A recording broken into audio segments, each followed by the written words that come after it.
ஆண்டவராகிய இயேசு கிறிஸ்து நாமத்தில் அன்பின் வாழ்த்துக்கள். இந்த காலை வேளையிலே உங்களை சந்திப்பதிலே பெருமகிழ்ச்சி அடைகிறேன். இன்று திருவிருந்து நாள், மாதத்திலே முதலாவது ஞாயிற்றுக்கிழமையிலே காணப்படுகிறோம். இன்று 2ஆம் தேதி ஆகஸ்ட் மாதம் 2026 ஆண்டு. 8 மாதம் கர்த்தர், 8வது மாதத்திலே கர்த்தர் கொண்டு வந்திருக்கிறார். 7 மாதத்தை கர்த்தர் காண செய்தார். எத்தனையோ பேர் வருடத்தை துவங்கினவர்கள் நம்மோடு இல்லை என்பது எல்லாருக்கும் தெரியும். நம் வட்டாரத்திலே பல இழப்புகளை குறித்து நான் கேள்விப்படுகிறேன். ஆனாலும் கர்த்தர் நம்மை வைத்திருக்கிறார். கர்த்தருடைய நாம மகிமைக்காக இந்த ஞாயிற்றுக்கிழமை ஆராதனையிலே, காலை ஆராதனையிலே தேவ சமூகத்தில் காத்திருந்த பொழுது கர்த்தர் காட்டின ஒரு சரிதையை உங்கள் மத்தியிலே வைத்து விட்டு போக விரும்புகிறேன். சாயந்தரம் மீதி கொஞ்சம் தியானிப்போம். வழக்கம் போல காலையிலே கொஞ்சம் தியானிப்போம். என்னோடு திருப்பிக் கொள்ளுங்கள். மத்தேயு எழுதின சுவிசேஷ புஸ்தகம் 17வது அதிகாரம் 24வது வசனம். அவர்கள் கப்பர்நகூமில் வந்தபொழுது வரிப்பணம் வாங்குகிறவர்கள் பேதுருவினிடத்தில் வந்து, உங்கள் போதகர் வரிப்பணம் செலுத்துகிறதில்லையா என்று கேட்டார்கள். செலுத்துகிறார் என்றான். அவன் வீட்டிற்குள் வந்தபொழுது அவன் பேசுகிறதுக்கு முன்னமே இயேசு அவனை நோக்கி, சீமோனே, உனக்கு எப்படி தோன்றுகிறது? பூமியின் ராஜாக்கள் தீர்வையும் வரியும் தங்கள் பிள்ளைகளிடத்திலா அந்நியரிடத்திலா யாரிடத்தில் வாங்குகிறார்கள் என்று கேட்டார். அதற்கு பேதுரு, அந்நியரிடத்தில் வாங்குகிறார்கள் என்றான். இயேசு அவனை நோக்கி, அப்படியானால் பிள்ளைகள் அதை செலுத்த வேண்டியதில்லையே. ஆகிலும் நாம் அவர்களுக்கு இடரலாயிராதபடிக்கு நீ கடலுக்கு போய் தூண்டில் போட்டு முதலாவது அகப்படுகிற மீனை பிடித்து அதன் வாயை திறந்து பார். ஒரு வெள்ளி பணத்தை காண்பாய். அதை எடுத்து எனக்காகவும் உனக்காகவும் அவர்களிடத்தில் கொடு என்றார். பிரியமான தேவனுடைய ஜனமே, இதை பல முறை நாம் வாசித்திருக்கலாம். நீங்கள் நித்தமும் வேத வாசிப்பில் இது கடந்து வராத பகுதி என்றே சொல்ல முடியாது. மத்தேயில் இருக்கிறபடினால அதிகமாக இது ஜனங்களுக்கு தெரிந்திருக்கும், உங்களுக்கும் தெரிந்திருக்கும், எனக்கும் தெரிந்திருக்கிற ஒரு காரியம்தான், இல்லை என்று சொல்லவில்லை. ஆனால் இந்த காலை வேளையில் கர்த்தர் உங்களிடத்தில் சில காரியங்களை சொல்ல விரும்புகின்றார். இது பல பகுதிகளாக இது தேவ செய்தி காணப்படுகிறது. முதல் ஒரு பகுதியை சொல்லுகிறேன். பேதுருவை கர்த்தர் தெரிந்து கொள்ளுகிறார். எதற்கு? ஒரு குறிப்பிட்ட பணிவிடைக்கு. இதெல்லாம் உயிர்த்தெழுதலுக்கு முன்பு நடைபெறுகிறது. பேதுரு அபிஷேகம் பண்ணப்படுவதற்கு முன்பே ஆயத்தமாக்கப்பட்டு இந்த சத்தியத்துக்குள்ளே கர்த்தர் வழி நடத்துகிறார். இதிலே ரகசியம், ராஜ்யத்தினுடைய நீதி ஒன்று அடங்கியிருக்கிறது. பல நீதிகள் அடங்கியிருக்கிறது. அதில் சில நீதிகள் உங்களிடத்தில் சொல்லுகிறேன். ஒரு தலைமையிலே, கிறிஸ்துவம் என்றாலே சிலுவை என்பதல்ல, தலைமைத்துவம், லீடர்ஷிப். எல்லாருக்கும் தலைவராக வேண்டும் என்ற ஆசை இருக்கும். சில பேருக்கு பயம் இருக்கும். சில பேருக்கு இது தகுதியை வளர்த்து கொள்வார்கள். சில பேர் தானாகவே இயற்கையிலே அந்த ரத்தத்தில் இருக்கும் அந்த தகுதி. அவர்களுக்கு அப்படியே ஒரு சுபாவ கிளைகள் எல்லாம் தலைவனுக்கு ஏற்றபடி இருக்கும். தலைவன் என்று சொன்னால் அதிகாரம் பண்ணுகிறது மட்டுமல்ல, எல்லாரையும் சட்டத்திட்டத்தின்படி நடத்துகிறது மட்டுமல்ல. இது தலைமைத்துவத்திலே மறைந்திருக்கிற குணாதிசயங்கள். இயேசு கிறிஸ்துக்கு 12 சீடர்கள் இருந்தார்கள். அப்போ 12 இருந்தார்கள். அப்புறம் பின்தொடர்கிற ஜனங்கள் நிறைய செல்வந்தர்கள், ஸ்திரீகள் எல்லாரும் அவரை பின்தொடர்ந்தார்கள், இல்லைன்னு சொல்லவில்லை. ஆனால் இங்கு இயேசு கிறிஸ்து 12 எல்லாரையும் விட்டு ஒரு மனுஷனை தெரிந்து கொள்ளுகிறார். அந்த ஒரு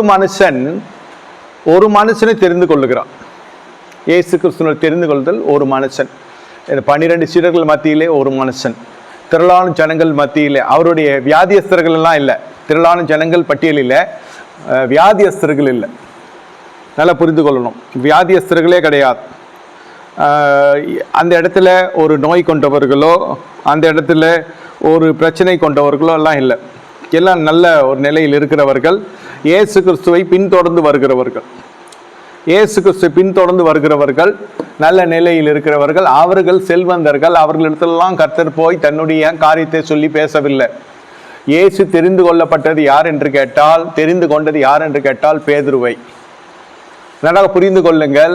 கர்த்தருடைய ஆவியானவர் சபையாரை பார்த்து சொல்லுகிற ஒரு காரியம், உங்கள் வாழ்க்கையிலே நீங்கள் யாரை தெரிந்து கொள்ளுகிறீர்கள்?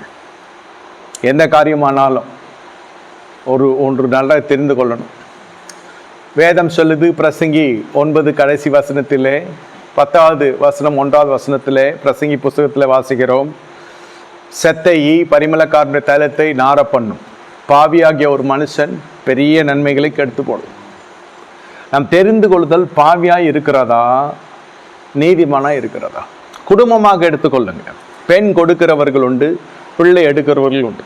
இன்றைய உலகத்திலே நமக்கு எப்படி இருக்கிறது என்று கேட்டால், நான் எதெல்லாம் சேட்டோம், வசதியான ஒரு இடம் வேண்டும், பலமான ஒரு இடம் வேண்டும்.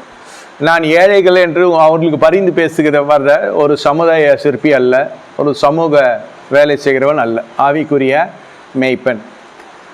உங்களுக்கு ஈடான ஜனங்களை பார்த்து கொள்ளுங்க, வேணான்னு சொல்லல. உங்கள் ஜீவனுக்கு ஈடான ஜனங்களை பார்த்து கொள்ளுங்க, வேணான்னு சொல்லு. நமக்கு இறங்கியும் போக வேண்டாம், நமக்கு மேலும் போக வேண்டாம். நடுநிலையாக இருந்து காரியத்தை செய்யப்படலாம். ஆனால் அதே சமயத்திலே தெரிந்து கொள்ளுதலே பிரச்சனை இருக்கிறது. யாரை தெரிந்து கொள்ளுகிறீர்கள்? இந்த காலை வேளையிலே கர்த்தருடைய ஆவியானவர் உங்களுக்கு சொல்லுகிறார். இது என்ன ஸ்டோரின்னு உங்களுக்கு தெரியும். வரி பணம் கட்டல, வரி பணம் கட்ட சொல்லி வருகிற கேள்விக்கு கர்த்தர் வழி காட்டுகிறார். அதை தான் வாசித்தோம்.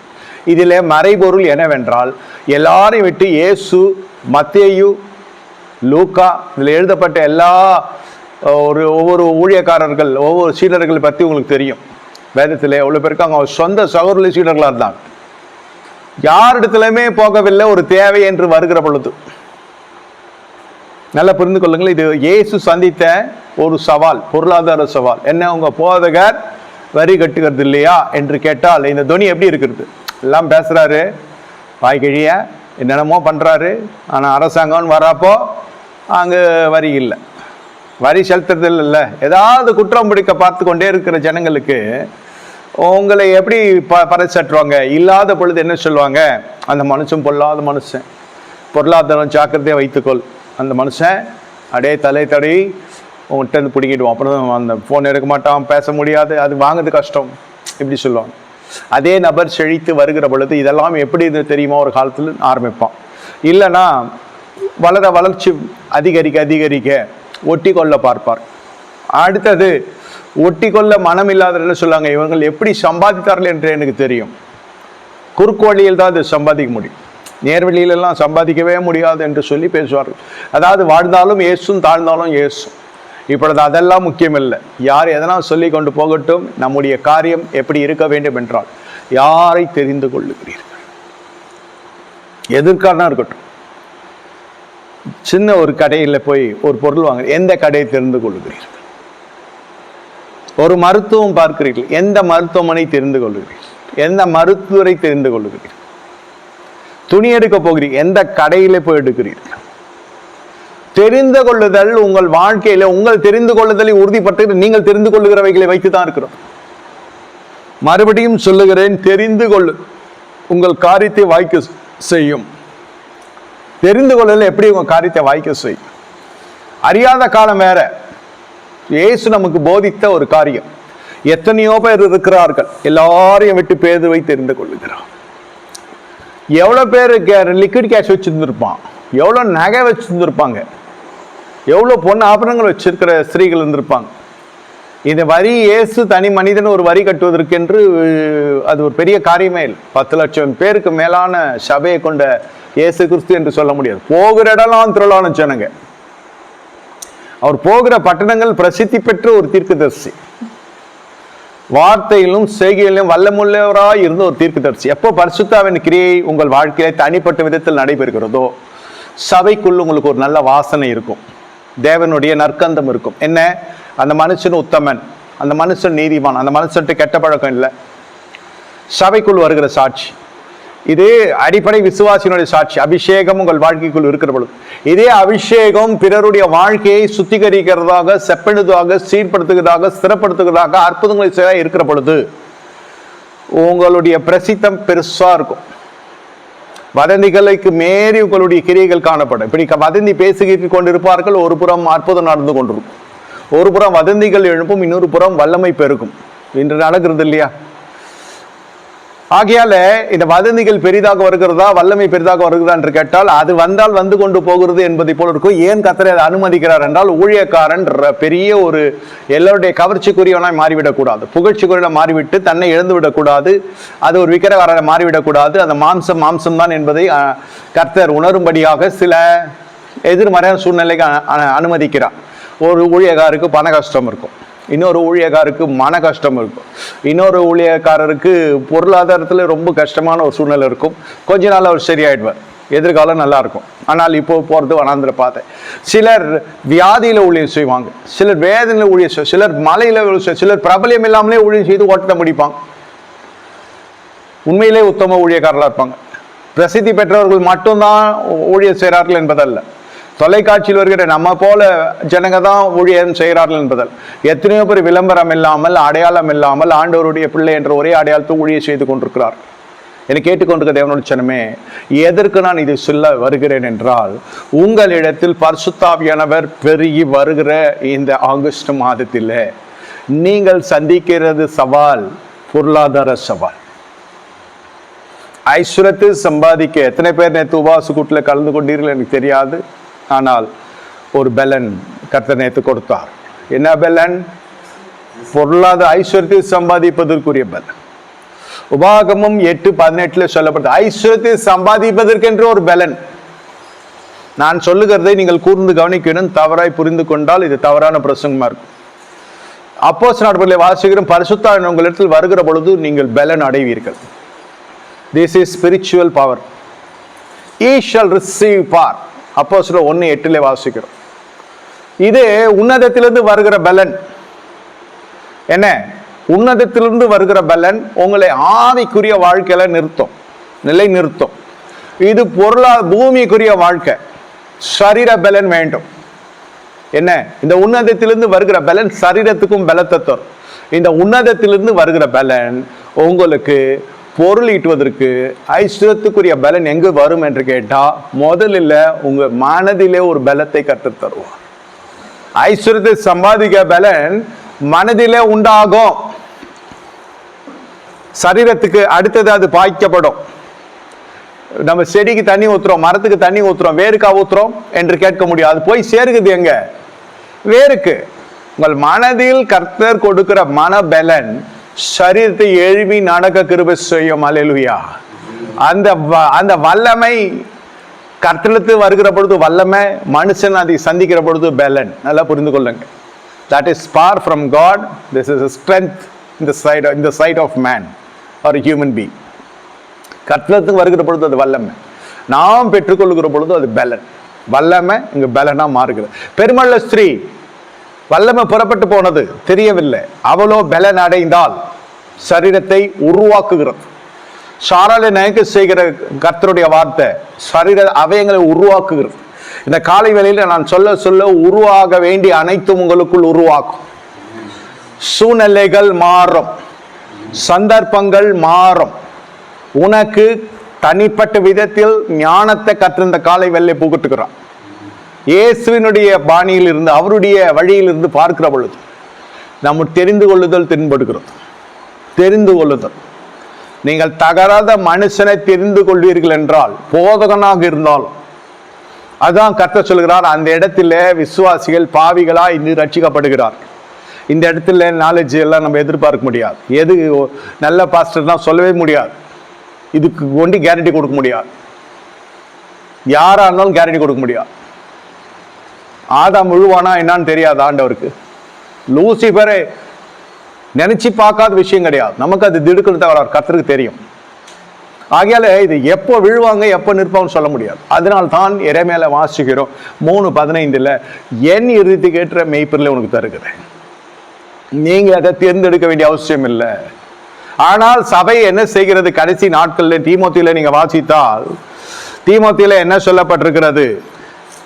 வாசிக்கிற பொழுதே நமக்கு பயமாகவே இருக்கிறது. எவ்வளவு துணிகரமான சில செய்கைகள் தீமோத்தியில காணப்படுகிறது என்பதை சபையார் அறிய வேண்டும் என்று நான் விரும்புகிறேன்.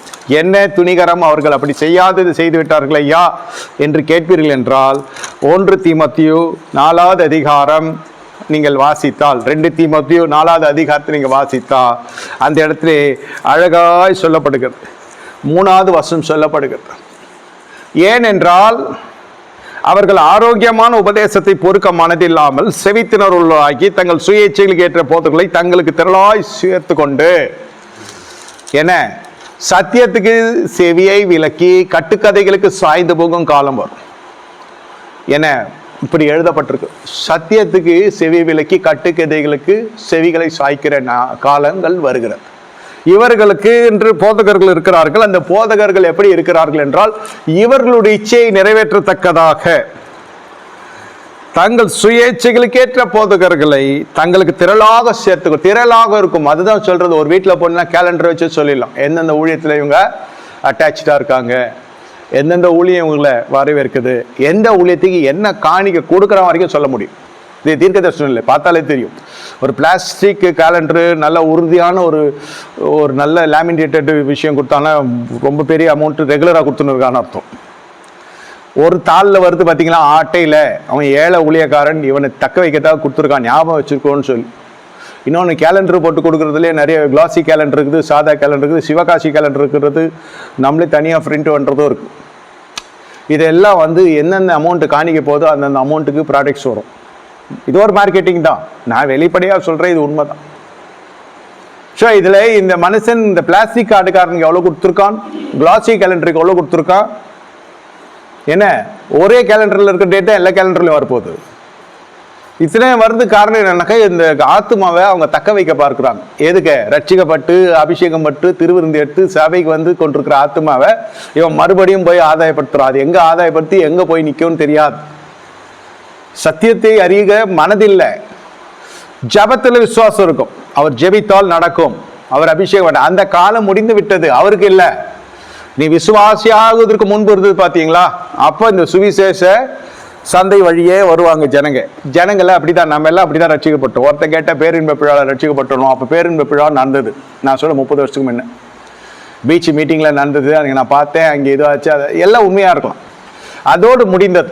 எல்கேஜி டீச்சரே இன்னைக்கு யாரும் எல்கேஜி படிக்காமல் வந்ததில்லை. எல்கேஜி போகிறதுக்கு முன்னே ஏபிசிடி சொல்லிக் கொடுக்காத வீடே கிடையாது. அப்போ டீச்சருக்கு வேலை இல்லைன்னு இல்லை, டீச்சருக்கு வேலை இருந்தது. அது நமக்கு ரொம்ப முக்கியமான ஃபஸ்ட்டு எல்கேஜி தான். Lower kindergarten, UKG, upper kindergarten. இது 2 கிளாஸ் இல்லாமல் நம்ம மூச்சை விட முடியாது படிப்பு விஷயத்தில். யாராவது படிக்காதவங்க கூட படிச்சிருப்பான். அதை 8 படித்தோனோ 5 படித்தோனோ, எல்கேஜி யூகேஜி படிக்காது யாருமே கிடையாது. சரி, இப்போ அந்த டீச்சர் எல்லாம் நம்ம போய் பார்த்து அது என்ன பண்ணணும், அது பார்த்து தான் என்ன பண்ணணும், எனக்கு சொல்லி கொடுத்தாமா பார்த்துனா, அப்போ பரவாயில்ல படிப்புன்னு பின்னணியை வச்சு சொல்லும், நல்லா வந்திருக்கான், என் பிள்ளைக்கு ஒரு வேலை இருந்தால் பார்த்து சொல்லணும். ஏதாவது இல்லைன்னா அவங்க குறைகள் நிறைய நாங்கள் பார்த்துட்டோம். இந்த ரீயூனியன்லாம் வச்சு பழைய டீச்சர்ஸ் எல்லாம் பார்த்துருக்கப்போ அவங்க குறைகளை நிறைவாக்கி கொள்வதற்கு ஏதாவது இந்த மாணவன் மூலமாக இருக்கா தான் பார்ப்பாங்களே தவிர மறுபடியும் அது போதிக்கிறதுக்கு அதுக்கு நாலேஜ் இருக்காது. என்ன சொல்லி தராது இனிமேட்லேருந்து எனக்கு நம்ம சொல்லி கொடுத்தா அது கேட்டுக்கும். இது பணம் யாரையும் தாழ்த்தியெல்லாம் சொல்லலை. ஒரு வாத்தியார் சொன்னார், என் கார் அனுப்புன்னு ஒரு பையன்கிட்ட சொன்னார். அவங்களுக்கு கார் தேவைப்படுச்சு, இவன் காரில் வந்துருக்கான், கார் அனுப்பு. மாணவன் இல்லையா, உரிமையாக கேட்குறாரு. ஒரு வாட்டி அமிச்சாங்க, இதே பழக்கமாக வச்சுக்கிட்டாரு. அப்புறம் அவன் ஃபோன் எடுக்கிறது இல்லை. இன்னொருத்தவங்க பண நெருக்கடியில் இருந்தாங்க, அவங்க கேட்டாங்க, கொடுத்தாங்க. இன்னொருத்தன் அது திருப்பி கொடுக்கல, அவன் ஃபோன் எடுக்கிறது கிடையாது. இந்த மாதிரி நிறைய அவங்க குறைகளை நிறைவாக்கி கொள்ள தான் பார்ப்பாங்களே தவிர இனி வளர்ந்த கடை மாதிரி ஆயிருக்கேன் நான். இல்லை இப்படி கூட சொல்லலாம், நீங்கள் எங்கள் அம்மா இடுப்பில் தூக்கி வச்சு சோறு விட்டுருப்பாங்க, எல்லாரையும் அப்படியே செஞ்சுருப்பாங்க, நல்லா கட்டி விட்டுருப்பாங்க. எல்லாம் உங்களுக்கு சோறு விட்டுறது தெரியும் இல்லையா. என்ன இப்போ அதே மாதிரி பண்ணால் எப்படி இருக்கும்? தாங்குமா கேள்வி, இல்லை தூக்கி தான் ஊட்டுமா? இன்னும் ஆஃப்டர் மேரேஜே ஆம்பளை பசங்க லைஃப் தெரியும் உங்களுக்கு. அம்மா ஊட்டதான் விட்டுருமா வந்திருக்கிறது. இது ப்ராக்டிக்கல் டிஃபிகல்ட்டி. ஆனால் தாய் ஊட்டாத பிள்ளை இல்லை, எல்கேஜி டீச்சர் சொல்லிக் கொடுக்காத பாடம் இல்லை. அதுதான் ஆர்சிசியோடையும் ஏபிசிடி சொல்லி கொடுத்ததுன்றது உலக பிரகாரமான இது. ஆனால் அது வீட்டிலே சொல்லி கொடுத்து அனுப்பாங்கன்னா நிதர்சனமான உண்மை. இப்போ அது தேவையா தேவையில்லையா? தேவைன்னு நினச்சின்னா அதோட தேவைக்கு நீ தேவைப்படும், நல்லா புரிந்து கொள்ளணும். அப்புறம் அவன் அட்வான்டேஜ் எடுத்துக்கினா இவன் என்னை ஏறி மிதிச்சான், தலையில் போனால் காலில் வந்தாலும் சொல்லவே கூடாது. ஒரு நபரை சந்திப்பதற்கு முன்பு நமக்கு நன்றாக தெரிந்து கொள்ள வேண்டும், சரியான நபரா என்று தெரிய வேண்டும். சரியான நபரை நீங்கள் சந்தித்து விட்டாலே வாழ்க்கையில் உங்களுக்கு பாதி பிரச்சனை இல்லை, பிரச்சனை இல்லாமலே வாழலாம். பெரிய லாபம் இல்லைன்னா கூட பரவாயில்ல, நஷ்டம் இல்லாமல் வாழலாம். ஒரு காலம் வரை அழகா இல்லை என்று ரொம்ப வருத்தப்பட்டு அங்கலாய்த்த விசுவாசிகளுக்கெல்லாம் நான் சொல்லியிருக்கேன். அவங்க தான் சொல்றாங்க அழகு இல்லைன்னு. என் கண்ணுக்கு அப்படி தெரியல. ஏன்னா வேத வாசனை என்ன சொல்லுதுன்னா, அவர் சாயலாகவே நம்ம படைத்தார். இப்போ அழகு இல்லைன்னா அவர் அழகு இல்லைன்னு அர்த்தம். இப்போ அழகு இருக்குன்னா அவர் அழகானவர்னு சொன்னால் நானும் அழகானவன் அர்த்தம். இப்படியெல்லாம் பாஸ்டர் பத்தியா அப்படி. சரி, 50 வயசு மேலே அழகு வேணுமா ஆரோக்கியம் வேணுமா? ஆரோக்கியம் தான் வேணும். ஒரு காலம் அப்படியே மாறும் சக்கரம். அதுபோல் இப்போ தேவையில்லாத விஷயத்துலலாம் நம்ம போய் இறங்கிடக்கூடாது. இப்போ பேதுருவை மட்டும்தான் அங்கே இயேசுக்கு தெரியுது. ஏயா பேதுரு எடுத்தா வரி கட்டுறவெல்லாம் கேட்டான்னு நீங்கள் சொல்லுவீங்க, அவன் செம்படவன். அதுதான் சொல்லுது, யாரையும் வந்து தோற்றத்தை வச்சு பின்னணியை வச்சு. அதில் பார்த்தீங்கன்னாக்கா நம்பர் 1 ஆளே பேதுரு தான். எல்லா சேட்டைகளின் கதாநாயகனே பேதுரு தான். மாம்சரதியான ஒரு பாசம், ஓடுறது ஓடியாடுறது துடி. கடைசி சிலுவை வரைக்கும் இந்த பேதுரு கொடுத்த போராட்டத்தை போல எந்த சீடனும் கொடுக்கல ஐயா. ஒரே சீடன் தான். இயேசுக்கு பிபியை ஏற்றி விட்டதும் வந்தான், இயேசு நேசித்தது வந்தான். இவனோட நேச வைராகியத்துக்கு அப்புறம் திபுன்னு ஓடினது கல்லறைக்கு கடைசி வரைக்கும் இந்த அபிஷேகம் வர வரைக்கும் பேதுருடைய போராட்டத்துக்கு சேட்டைக்கு எல்லையே கிடையாது. சாதாரணமாக சொல்லுகிறேன், ரொம்ப டென்ஷன் பண்ணி விட்டதே இயேசு கிறிஸ்து இந்த மனுஷன்தான். சிலுவையினுடைய பாடுகளை பற்றி பேசி கொண்டிருக்கிறாரு, உயிர்த்தெழுதலை பற்றி பேசி கொண்டிருக்கிறாரு. நான் பேதுரு பற்றி கொஞ்சம் சொல்கிறேன். நபி, இது உங்களுக்கு நேரிடக்கூடாது. அவரு டென்ஷன் ஆகி அப்பாலை இப்போ சாத்தானேன்னு சொல்கிற அளவுக்கு ஒரு எப்படி இருக்கும்? ஒரு தீர்க்கதரிசி போய் பப்ளிக்கில் சாத்தானேன்னு சொன்னால், நாளைக்கு என் பிள்ளை எப்படி சொன்னால் என் பிள்ளை ஊழியம் செய்யணும்னு சொல்லுவாங்க, என் பொண்ணு வாழ்க்கை பண்ணுன்னு சொல்லுவாங்க, பாஸ்டர் இப்படி சொல்லிட்டாருன்னுவாங்க, சபையை விட்டு போயிடுவாங்க. அதுதான் பேதுருவோட பியூட்டி. அப்பாலை இப்போ சாத்தானாலும் அப்படியே நின்னான். சாத்தான் போயிடுச்சு அவன் விட்டு, அவன் போல. அது ஒரு அன்பு. அதான் பேதுருவை வந்து விவரிக்கிறதுக்கு வார்த்தையே கிடையாது. சேட்டை, குறும்புன்னு சொல்ல முடியாது. சேட்டை, மதியம், டக்குனு டென்ஷன் ஆகி விட்டுரும். இயேசு எவ்வளோ அன்பானவர் நம்மளாம் பார்த்துரும். அப்பாலை போ சாத்தான், இது என்ன உனக்கு நேரிடவில்லை, நல்ல விதத்தில் இவன் மாம்சரியில பேசுகிறான், அவர் ஆவிக்குறியில பேசுகிறார். அவர் ரொம்ப டென்ஷன் பண்ணி அவர் அப்பாலை போ சாத்தானேன்னு சொல்கிற அளவுக்கு, get out of my sight அப்படின்னு சொல்கிற அளவுக்கு. அப்படி சொன்னால் பயான்ட்டு போயிடுவாங்க. இப்போ நீ இல்லைன்னா வேறு தீர்க்கதரிசி ஜபரிசி போயா அப்படின்னு போயிடும். எதனா இருந்தாலும் சொல்ல பார்ப்பான், எனக்கு தெரியாதா இவர் யாருன்னு அப்படி சொல்ல பார்ப்பான். அப்படி இப்போ அது கூட சொல்கிறது இல்லை. அந்த அளவுக்கு யாரும் வர்றதில்லை. அப்படி சொல்லி விட்டாக்கா இயேசு மேலே கேஸ் போட்டுருவான். இப்போ என்ன போய் என்ன சொல்ற, நீ மன உளைச்சல் கொடுத்தேன், புருஷன் மாய்க்க போனேன், மொண்டாட்டி மாய்க்க போயிட்டா, அப்படி இப்படின்னு ஏதாவது ஒன்று பண்ணி விட்டுருவான். இயேசு அதனால பேசுறதே இல்லை இப்போ யார்கிட்டையும். இதை மாதிரி ஆசாமிகிட்ட பேசுறது இல்லை. ஆனால் இந்த மனுஷன் திட்டு வாங்குறதுல கூட பேசிவிட்டான், திட்டாரு. ஆனாலும் இயேசு விட்டு போகாம இருக்கான். அந்த அளவுக்குலாம் பேதுருவை போல ஒருத்தர் இல்லவும் இல்லை, பேதுரு மாதிரி ஒருத்தர் இல்லவும் இல்லை. அதுக்கப்புறம் ஜீவனுள்ள வசனம் இடத்தில் தானே இருக்குதுன்னு ஒரு பில்டப்பு. ரொம்ப ஆதி ஆமத்துல வெளிப்படுத்து கரைச்சி குடிச்சு அப்படியே கலங்குற விளக்கு மாதிரி பேசுறது. நீ நட்டு மறுதளிச்சிடுவேன், ஆமா ஆண்டவரே செய்யலாம், வாய்ப்பு இருக்கு, நீ சொல்லிட்டீங்கன்னா கிருபத்தாங்க அப்படிதான் சொல்லணும்னு என்னுடைய அபிப்பிராயம் சொல்றேன். உம்மோட்டு நான் எப்படி போவேன்? உம்மட்ட தானே ஜீவனுள்ள வசனம் இருக்கு. டாக்கெல்லாம் பார்த்தீங்கன்னா அப்படி சும்மா ஹை லெவல் டாக். சீமோனே சீமோனே, டே தம்பி, டே ராஜா அப்படின்ற மாதிரி சீமோனே சீமோனே. அதெல்லாம் நான் எல்லாம் செய்ய மாட்டேன். கட்சியில் பார்த்தா சொல்லி வச்ச மாதிரி சில நிமிஷத்தில் அதாவது எல்லாரும் ஓடிட்டாங்க. அதுக்கு முன்னாடி வந்து பிடிக்கிறப்பவே நம்மால் ஆரம்பிச்சார். ஒரு அப்போஸ்தலர் ஆக வேண்டிய மனுஷன் எங்கேருந்து கத்தி வந்ததுன்னே தெரியல. சீடங்கிட்ட கத்தி இருக்கலாமா? எப்படி கத்தி வந்துச்சுன்னு தெரியல. டப்படி எடுத்து அந்த பிரதானாசன வேலைக்காரன் காதை வெட்டிட்டான். இப்போ இயேசு ஆல்ரெடி டெரரிஸ்ட் கேங் மாதிரி புடிச்சுன்னு போறான். பத்தாவதுக்கு வெப்பன்ஸ் வேற இருக்கு. போதுமே, இது ஒருத்தம் போதும் இல்லையா? ஓல் ஊழியத்துக்கே சும்மா கலங்குற விளக்கா கரை சேர்ந்துரும். அட படுவாவி, இந்த மாதிரி பண்ணி தொலைச்சிட்டா கவர்மெண்ட் அஃபிஷியல் வரதுக்கு முன்னே நீ கத்தி எடுத்து வெட்டி இருக்கிற. அதுவும் பிரதான ஆசிரியர் வந்து கவர்மெண்ட் அத்தரைஸ்டு பாஸ்டர், அவன் பிரீஸ்ட். அவனுடைய எடுபடினாக்கா அதுவும் கவர்மெண்ட் சம்பளம் வாங்கும். அரசு ஊழியரை வெட்டி புட்டியாடா படுவாவி, என்னடா டே. அவன் கொஞ்சம் பனிஷ்மெண்ட் கம்மியாக கொடுக்குறவங்க கூட இதை பார்த்தா ஏற்றிடுவான். சிலுவை பாடு வரைக்கும் உள்ளடா இந்த படுபாவி. அந்த மாதிரி ஆயிடுச்சு. பேதுரு தெரிந்து கொண்டாருன்னு சொல்றீங்களே, இந்த மாதிரி ஆளையே தெரிந்து கொண்டாருன்னு சொல்லாதீங்க. அதுதான் எல்லாத்தையும் நான் விளக்கி சொல்றேன் முதல் ஆராதனையில். சரின்ட்டு அப்புறம் இயேசுவா எடுத்து தொட்டு போச்சு. உடனே அற்புதம் செஞ்சு அந்த காதை ஒட்ட வச்சு ஃபர்ஸ்ட் எய்டு ரத்தம் எதுவுமே இல்லாமல் நேச்சுரலாக எடுத்துட்டு வந்துட்டார். இல்லைன்னா அது தனியாக ஒரு கேஸ் போயிருக்கும், assault case, criminal case.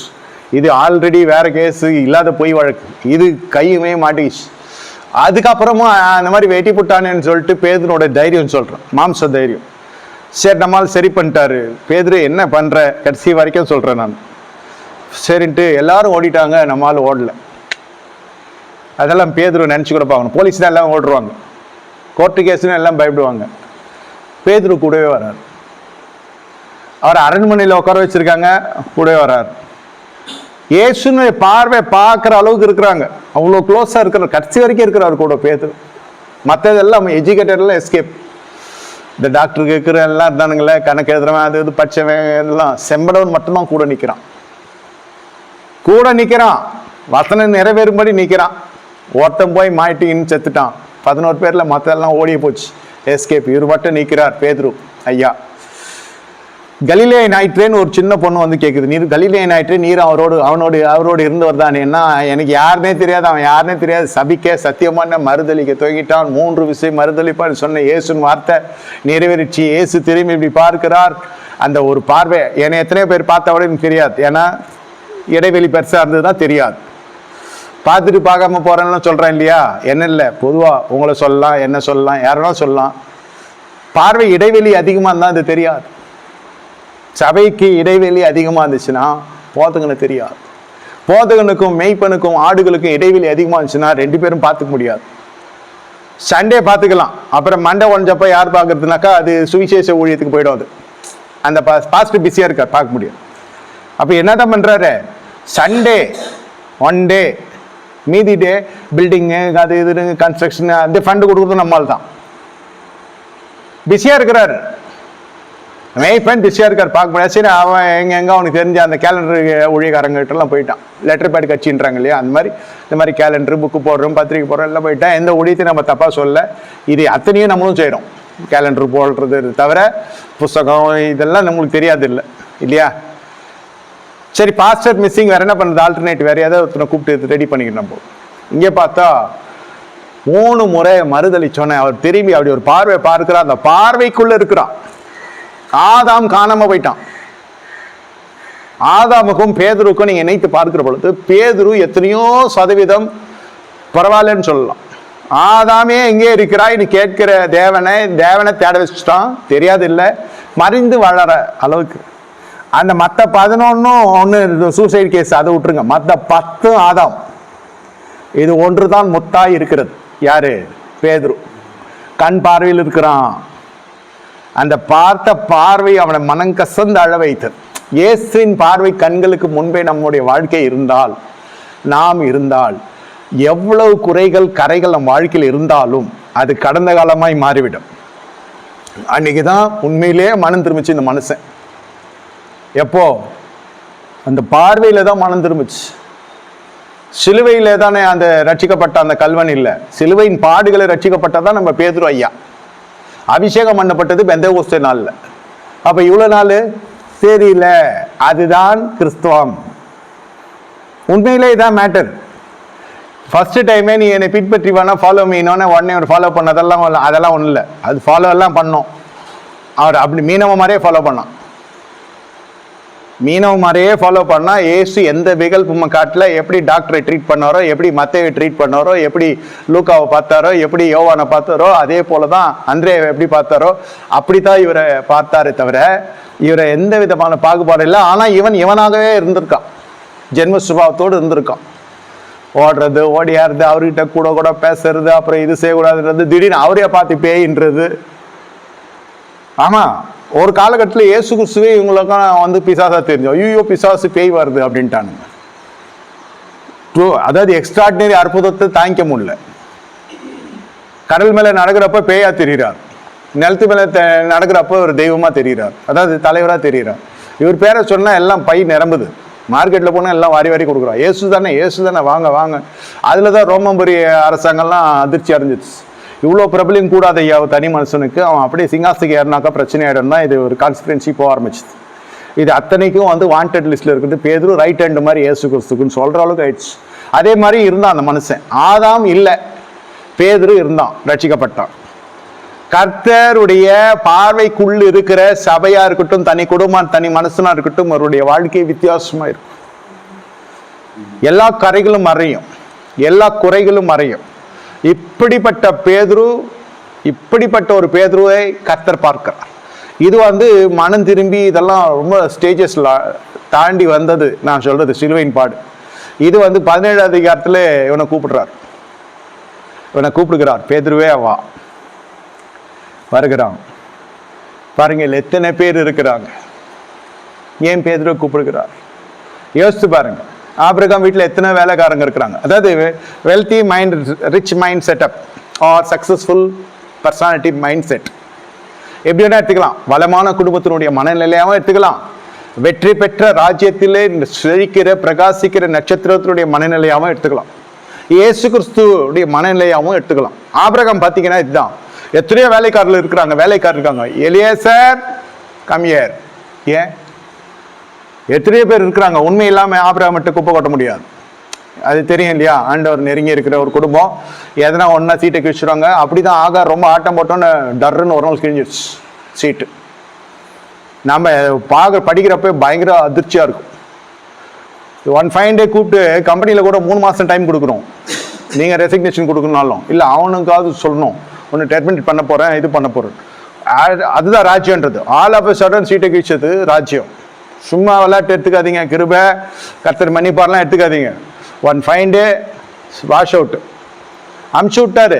Eden தோட்டத்தை விட்டு உன்னை சிருஷ்டித்தேன், உனக்கு உருவாக்குனேன், உனக்கு உயிர்ப்பிச்சேன், உனக்கு அபிஷேகம் கொடுத்தேன், உனக்கு ஆராதனை எல்லாமே பண்ண. நீ என்ன ஏதேன் தோட்டம் பண்படுத்தின, அதெல்லாம் இங்கே முக்கியம் கிடையாது. இப்போ நீ வெளில போ, முடிச்சு. உனக்கு எனக்கும் பழைய ஏற்பாட்டில் இது நடந்திருக்குதா இல்லையா? தோட்டத்தை விட்டு போயாச்சு. பார்வைக்கு தூரமாய் போய் நீ மறைய ஆரம்பிச்சிட்ட, ஒதுங்க ஆரம்பிச்சிட்ட, மரத்துக்கு போய் நிற்க ஆரம்பிச்சிட்ட. ஏன் சவகாசம்? பேதுருக்கு சவகாசம் ஒழுங்கா இருந்துச்சு. நல்லா புரிஞ்சு கொள்ளுங்க. Amidst of all the educated disciples, Pedro know nothing. இவன் இயேசு கிறிஸ்து மனுஷகுமாரனா, அதாவது பரிசுத்தால் உருவாக்கப்பட்டு அன்பே உருவாய் மனதுக்கத்தோடு மூவ் பண்ணி வரவர்கிட்ட இவன் டென்ஷன் பண்ணி அவர் பிபியை ரைஸ் பண்ணி திட்டு வாங்குறான்னா, பிரதான ஆசிரியர் செத்தே போயிருப்பான் இவன் பண்ற டார்ச்சர்ல. நேச்சுரலி பிரதான ஆசிரியர் என்ன இருப்பான்? ஒன்னும் பேதுரு அடிச்சு கொண்டு இருப்பான், அப்படி இல்லைன்னா அவன் ஏதாவது பண்ணின்னு இருப்பான் இவன் பண்ற வேலையில. மடையன் அப்படிலாம் சொல்ல முடியாது. அது ஒரு பிரசன்டேஷன் வேற மாதிரி இருக்கும். என்ன பேசுறோம், யார்கிட்ட பேசுறோம், என்ன பண்றதெல்லாம் தெரியாது. அப்படியே மூடன் தன் எரித்தலாம் உளறி கொட்டுக்கிறான் வேதம் சொல். இதை வச்சு மேய்ச்சின்னு இருக்காரு இயேசு கிறிஸ்து. இது பரவாயில்லன்னு அவரை கேட்டா. மீதி 10 இன்னும் டீப்பா போனாக்கா ரொம்ப கஷ்டம். இதுல 12க்குள்ள போட்டி வேற, எல்லாம் 0 வாட்ஸ். இதுல யார் தலைவனா இருக்கணும்? இதுல யார் நான் தலைவனா இருக்கேன்? ஒரு திருட்டு பையன்கிட்டே கொடுத்தாச்சு, கேஷல் நீயே வச்சுக்கோ. ஏன்னா வேற யார்ட்ட விட்ட திருடும். ஏசு ஞானமே வேற. எது திருடும் அதுகிட்ட கொடுத்துருக்காரு. மொத்தமா எத்தனை ஓடிட்டாங்களான்னு மொத்தம் கேட்டிருப்போம். மொத்தமா எத்தனை ஓடனாக்கா ஒரு நாளோடு உனக்கு அவ்வளோதான். எப்படி ஓடலாம் மாட்டான்டா, அவன் திருட்டு பையன், அவன் திருத்தெல்லாம் முடியாது, அவன்கிட்ட கொடுத்துரு, நீ வச்சு நீ மாட்டிக்குவே, அப்புறம் நீ எடுத்தி அவன் எடுத்தானான்னு பெரிய கான்ட்ரடிக்ஷன் வரும், ஊழியமே கெட்டு போயிடும். ஏசு பழி போட்டார்னு சொல்லுவீங்க, ஏசு ஆசீர்வதிக்கா, ஏசு சமாதானம் தராரெல்லாம் போய் கட்சியில் ஏசு பழி போட்டார்னு சொல்ற அளவுக்கு ஊழிய ஆரம்பிச்சிருவீங்க. அல்ல வேணா திருட்டு பையன்கிட்டே கொடுக்கலாம்னு சொல்லி யூதாஸ்கிட்டே கொடுத்தாச்சு. பாதி பிரச்சனை தீர்ந்துடுச்சு. சேஃப். திருடங்கிட்ட பணம் இருக்கிறப்போ சேஃப். இது கொஞ்சம் நமக்கு திடுக்கடமா இருக்கும், ஐயோ திருடணும் தெரிஞ்சுதான். அதான் ஏசு. ராஜ்யத்தின் ஞானம் வேற. திருடு வேற யாரும் திருடம் கிடையாதா இங்க, இவன் ஒருத்தன் தான் திருடன். சரி அவர்கிட்ட கொடுத்துடலாம். இப்படி கொடுக்கலாமா? பணம் தானே கொடுத்தேன், உனக்கு அந்த பணமே வினையாகும். உங்கள் விருப்பமே உங்களுக்கு விலங்கமா மாறுதா இல்லையா?